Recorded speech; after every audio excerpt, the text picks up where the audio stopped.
Oi pessoal, boa noite, eu sou a enfermeira Elizabeth e hoje eu vou falar de um assunto muito interessante, parada cardiorrespiratória. Você já pensou você você presenciar alguém que tem uma parada cardíaca e você não saber o que fazer para salvar a vida dessa pessoa? Então hoje eu vou ensinar direitinho como um leigo pode fazer para salvar a vida de uma pessoa que esteja em parada cardiorrespiratória. Então roda a vinheta. Depois da vinheta eu vou contar tudo.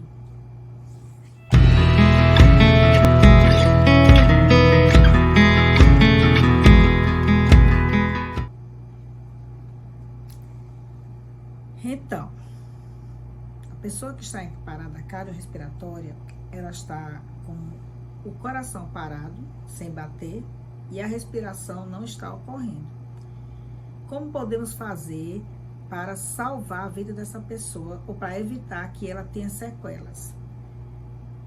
Nós vamos detectar se ele está em parada realmente. De que forma? O paciente está inconsciente, caiu, sentiu uma dor no peito, está inconsciente.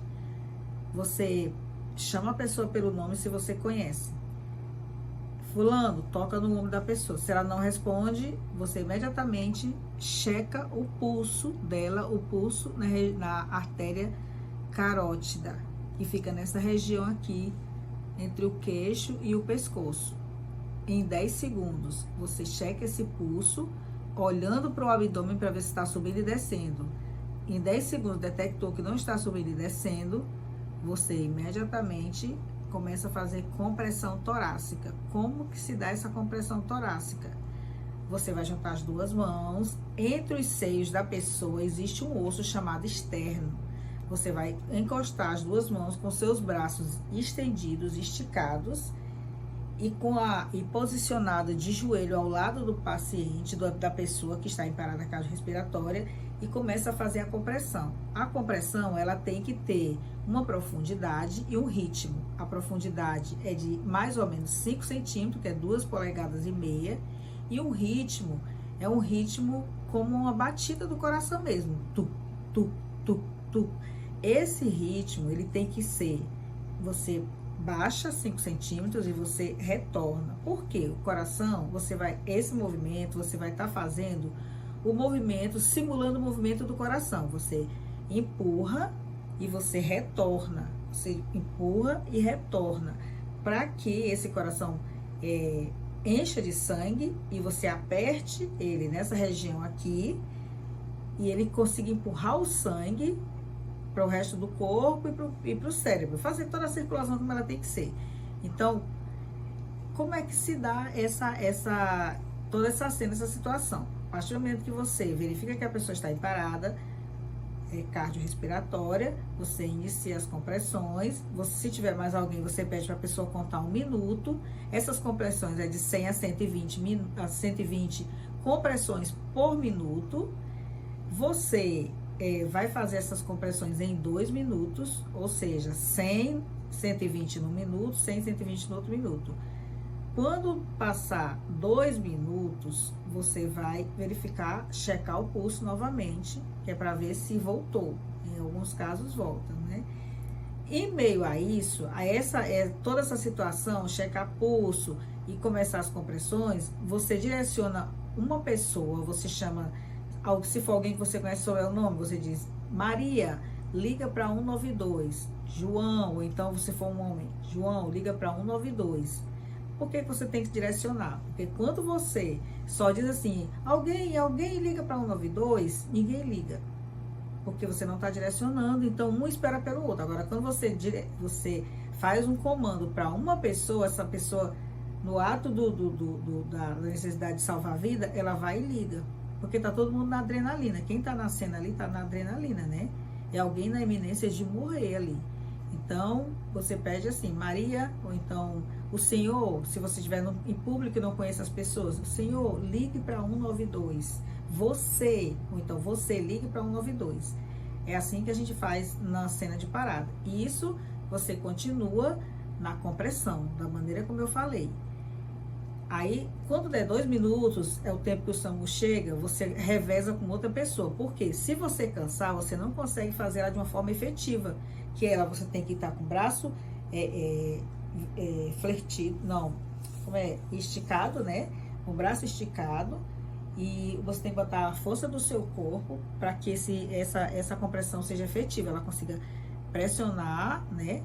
O coração e voltar. Pressionar e voltar.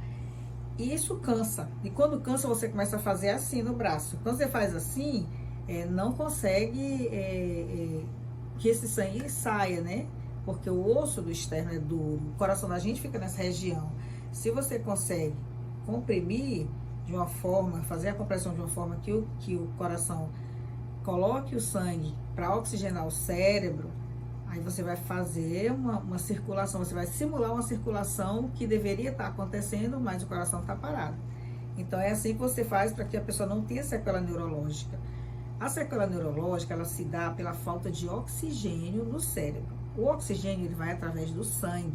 Antigamente, se fazia respiração boca a boca. Hoje em dia, não faz, porque no primeiro socorro de leigo, você faz só a compressão, já que você não tem aquele suporte de máscara, válvula e reservatório que tem nas ambulâncias do SAMU. Aí, já que você não tem, você vai fazer só a compressão e esperar o carro do SAMU chegar, entendeu? Esse sangue que vai nessa compressão, ele vai evitar que as células do cérebro morram por falta de oxigênio. Os neurônios são as células do nosso cérebro. Se elas morrerem, elas não se regeneram. Aí daí vem as sequelas neurológicas. Às vezes um paciente para e as pessoas, por não saberem, elas não reanimam, só bota dentro do carro e deixa a pessoa, vai levar para o hospital e ela passa 20 minutos sem oxigênio. Passou de 5 minutos, até 5 minutos que não tem morte neuronal das células do cérebro.